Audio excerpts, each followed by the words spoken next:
మరి ఆత్మగౌరవం ఎక్కడ పోతుంది? ఆత్మగౌరవాన్ని అమ్ముకున్నటోడు, ఆత్మగౌరవాన్ని తాకట్టు పెట్టినోడు. ఏమైపోతుంది తెలంగాణ రాష్ట్రం? ఎవడి పాలయ్యింది తెలంగాణ రాష్ట్రం? ఎవడు వెళ్తున్నాడు తెలంగాణ రాష్ట్రం? ఎందుకు ఇంత భయంకరమైనటువంటి పరిపాలన చేస్తున్నారు? ఎందుకు ప్రజలు తిరగబడక ముందుకే ప్రజలకు తిరగబడేటువంటి ఆలోచన ఎందుకు కల్పిస్తున్నారు? ప్రజాస్వామ్యం ఎందుకు ఇంత ఇబ్బందికరంగా మారబోతుంది? ఎవడి చేతిలో ఉంది? ఇదంతా ఒక భయంకరమైన పరిస్థితి. అందుకోసమే ఇక వస్తుంది మీకోసం అనేటువంటి నేపథ్యం జై భీమ్ దినపత్రిక రాసింది. జై భీమ్ దినపత్రిక జై భీమ్ టీవీ పెట్టి 2016 నుంచి మొదలుకుంటే 2026కు వస్తే 10 సంవత్సరాలు.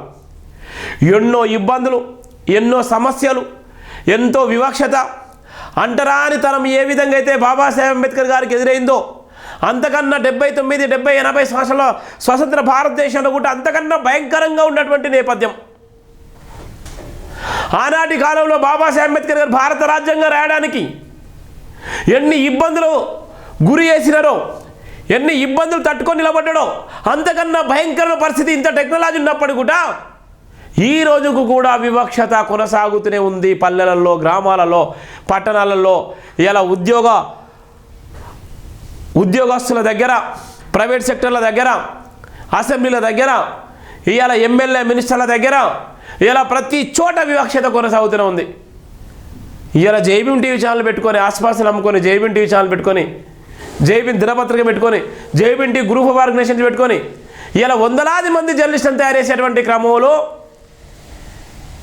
ఇలా జై భీమ్ టీవీకి, జై భీమ్ దినపత్రికలకు మేము అక్రిడేషన్ ఉన్నప్పటికీ కూడా మేము మీడియా పాసులు ఇవ్వము. మీడియా పాసులు మేము ఇస్తే అది ఇబ్బంది అవుతుంది. ఆ గైడ్లైన్స్ అంతా ఒప్పుకోవట్లేదు. 15 సంవత్సరాల ఎక్స్పీరియన్స్ కావాలంటే తెలంగాణ రాష్ట్రం ఏర్పడే 15 సంవత్సరాలు అవుతలేదు. తెలంగాణ రాష్ట్రం ఏర్పడే 15 సంవత్సరాలు అవుతలేదు. 15 సంవత్సరాల జర్నలిస్టులు ఎక్కడి నుంచి పుట్టుకొస్తారు? తెలంగాణ రాష్ట్రం ఏర్పడి 15 సంవత్సరాలు కానప్పుడు 15 సంవత్సరాల ఎక్స్పీరియన్స్ ఎక్కడి నుంచి వస్తుంది? మన రాష్ట్రం ఏర్పడిన తర్వాత కదా పుట్టుకొచ్చేది. కొత్త కొత్త బంగ్లాలు, కొత్త కొత్త వ్యవస్థ అన్నీ పుట్టుకొచ్చేది. కొత్త రాజ్యం, కొత్త రాష్ట్రాలు వచ్చేది, కొత్తగా పుట్టుకొచ్చేది. కొత్త రాష్ట్రం వచ్చినాకనే కదా. మరి 15 సంవత్సరాల ఎక్స్పీరియన్స్ అని చెప్పడానికి సిగ్గు శరాలు ఉండొద్దా? 20 సంవత్సరాలు, 15 సంవత్సరాల ఎక్స్పీరియన్స్ కావాలని చెప్పడానికి ఎవడి లబ్ధి కోసము ఏం చేస్తున్నారు మీరు? కొద్దిగా సిగ్గు లజ్జ ఉందా మీకు? మీ అయ్యే జాగిర్ అనుకుంటున్నారా? మీ ఇంట్లో చలిస్తున్నారా? ఏమైనా జీతాలు ఏమైనా యాడ్స్ ఇస్తున్నారా? మీడియా పాసే కదా. ఇది తెలంగాణ రాష్ట్రంలో కాంగ్రెస్ ప్రభుత్వం చేసేటువంటి అనాలోచిత ఆలోచన. మీడియా మిత్రులారా, ప్రింట్ అండ్ ఎలక్ట్రానిక్ మీడియా మిత్రులారా, సోషల్ మీడియా వారియర్స్ లారా, ప్రతి ఒక్కరు తిరగబడండి. ఏదైతే తెలంగాణ కోసం మనం కొట్లాడి తెచ్చుకున్న తెలంగాణ ఉందో, తెలంగాణ కోసం అసువులు బాసినటువంటి అమరవీరుల సాక్షిగా ఏర్పడినటువంటి ఏ రాష్ట్రం అయితే ఉందో ఆ రాష్ట్రం కోసం ప్రాణాలు అర్పించినటువంటి ప్రాణ త్యాగాలను గుర్తు చేసుకుంటూ, అనేక మంది అమరులైనటువంటి జర్నలిస్టులను గుర్తు చేసుకుంటూ, ఇవాళ కొద్దిమంది సామాజిక కోణంలో ఇవాళ జబ్బలు చదువుకున్నటువంటి కొంత రెడ్డి సామాజిక వర్గం చేసేటువంటి తుగ్లక్ పాలనకు మనం తిరగబడకపోతే రాష్ట్రం అధోగతి అవుతుంది. ఈ రాష్ట్రం అధోగతి అయిపోతుంది, భయంకరమైన పరిస్థితులకు వెళ్ళిపోతుంది. ఇప్పటికైనా మనం మారదాం, మన హక్కుల కోసం కొట్లాడదాం, మన హక్కులను సాధించుకుందాం, ఆత్మగౌరవం కోసం నిలబడదాం. ఇది తెలంగాణ రాష్ట్రం, ఇది పోరాట గడ్డలకు నిలయమైనటువంటి తెలంగాణ రాష్ట్రంలో మరో ఉద్యమం చెయ్యక తప్పట్లేదు. మరో ఉద్యమానికి మనం పిలుపునివ్వాల్సిన అవసరం కూడా ఉంది. ఇవాళ ఉన్నటువంటి సీనియర్ జర్నలిస్టులు అని చెప్పుకునేటోళ్ళు లాలుచి పడకండి. సీనియర్ జర్నలిస్ట్ అని చెప్పుకుంటారు, మీ వ్యవస్థ నడవడం కోసం బానిసలు కాకండి. మాలాంటి యువతరానికి మీరు ఆదర్శంగా ఉండాలి. మాలాంటి యువ జర్నలిస్టులకు ఆదర్శంగా ఉండాలి. మాలాంటి ఈ వ్యవస్థలో ఉన్నటువంటి అణగారిన వర్గాల నుంచి వచ్చిన కుటుంబాలకు, అంబేద్కర్ వారసులకు అండగా నిలబడాలి. ఎవడో లబ్ధి కోసము, ఎవడో ఆలోచన విధానం కోసము ఇలా సీఎం దగ్గర పోయి మోకరిలించి కాలు మొక్కితే పదవులు తెచ్చుకునే పదవులు, అలాంటి పదవులు మీ హోదాకే కరెక్ట్ కాదు. మీడియాపై కఠిన ఆంక్షలు కథం దొక్కుతున్న ప్రభుత్వం, రాష్ట్ర ప్రెస్ అకాడమీ నిర్ణయాలతో ఎవరికి మేలు చేస్తున్నారు?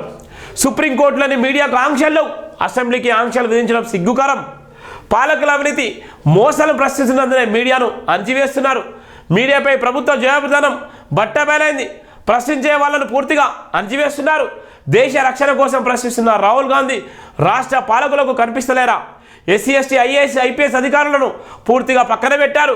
లూప్ లైన్ పోస్టులతో సతమతమవుతున్న ఎస్సీ ఎస్టీ అధికారులు నిజంగా ఎంత బాధాకరం. ఎవరు రాయాలి ఇవి?